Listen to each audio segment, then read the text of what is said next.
Le ballon, car c'était un ballon, était maintenant descendu à 100 pieds du sol et montrait distinctement à la foule le personnage qu'il habitait. Un singulier individu en vérité.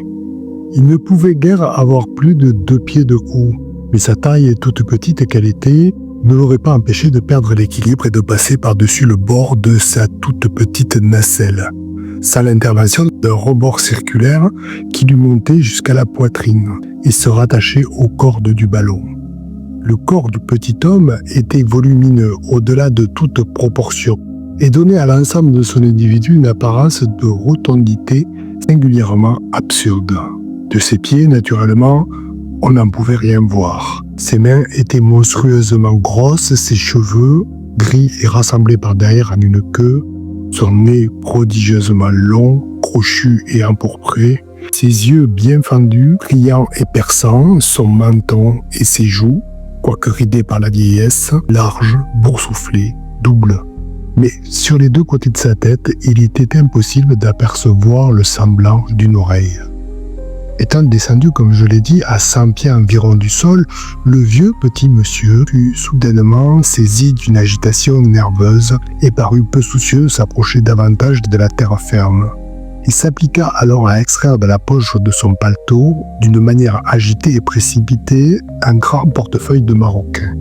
Il le pesa soupçonneusement dans sa main, l'examina avec un air d'extrême surprise, comme évidemment étonné de son poids. Enfin, il l'ouvrit, en tira une énorme lettre scellée de cire rouge et soigneusement entortillée de fils de même couleur, et la laissa tomber juste au pied du bourgmestre Superbus von Underduck.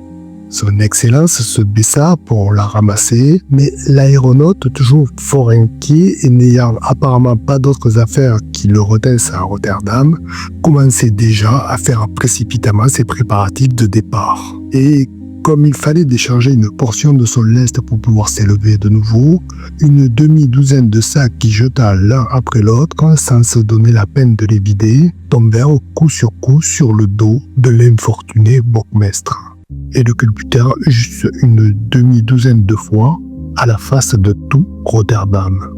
Il ne faut pas supposer toutefois que le grand Underduck ait laissé passer impunément cette impertinence de la part du vieux petit bonhomme. On dit au contraire qu'à chacune de ces 6 culbutes, il ne poussa pas moins de 6 bouffées distinctes et furieuses de sa chère pipe qu'il retenait pendant tout ce temps et de toutes ses forces, et qu'il se propose de tenir ainsi, si Dieu le permet, jusqu'au jour de sa mort.